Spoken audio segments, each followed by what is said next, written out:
While Congress is talking, the Russians are doing.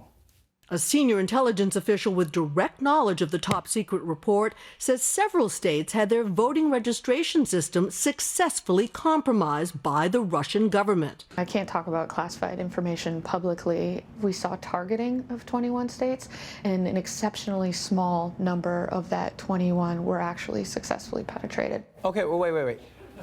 Did she just say, yes, the Russians hacked America's voting rolls, but in an exceptionally small number of states? She delivered that line like it was supposed to sound comforting. It's like a doctor saying, good news, Brian, you have an exceptionally small number of tumors in your brain. Oh, good. Wait, what? Like, the only thing that should concern you more than the Russians successfully hacking votes rolls is the lack of concern from Secretary of State Rex Tillerson. Is the U.S. better prepared this time around than 2016? I don't know that I would say we're better prepared because the Russians will adapt as well. If it's their intention to interfere, they're going to find ways to do that. And we can take steps we can take, but this is something that once they decide they're going to do it, it's very difficult to preempt it. It's so weird to hear such a badass voice say such a wimpy thing. It's like, go ahead, punk. My wife. Nothing I can do about it. Like, I'm sorry, Tillerson's response is mind-boggling. There's a good chance the Russians will interfere in America's upcoming election, and the Secretary of State is like, don't hate the player. I mean, what are you gonna do? It's mind-boggling. And now, look, maybe Trump's administration isn't addressing Russia more forcefully because they're protecting the president's ego, right? Which is more unstable than the back of his hair. We don't know. Or maybe they just don't have time to deal with Russia. And frankly, neither do we. Because today, the thing we've got to talk about is this. White House Staff Secretary Rob Porter resigned today after his two ex-wives came forward to the Daily Mail website with disturbing allegations of verbal and physical abuse. Porter's first wife, Colby Holderness, shared photos with the Intercept website showing what her face looked like after he allegedly punched her while on vacation. We've learned that John Kelly knew about these allegations for months and apparently did nothing about them.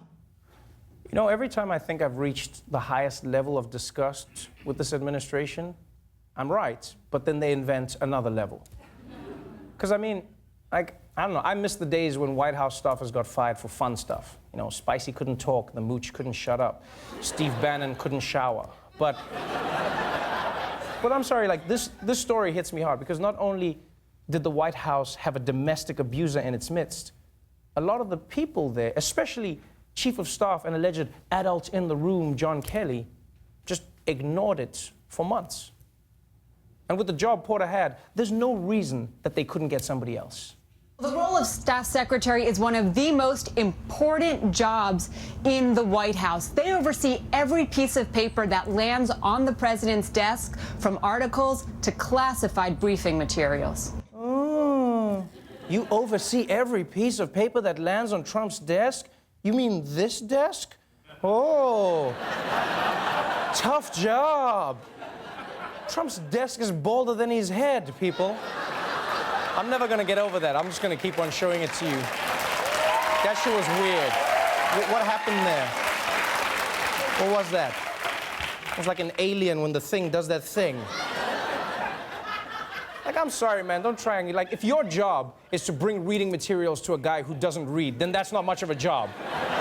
Yeah, it's like being Kevin Spacey's agent. Yep, still no calls. Nope, nothing.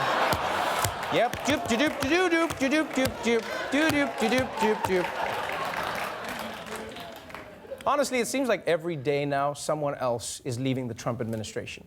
They either mistreated women, or they were too racist, or too crazy, or just completely unqualified. Fortunately, there's still one job in government where none of that seems to matter.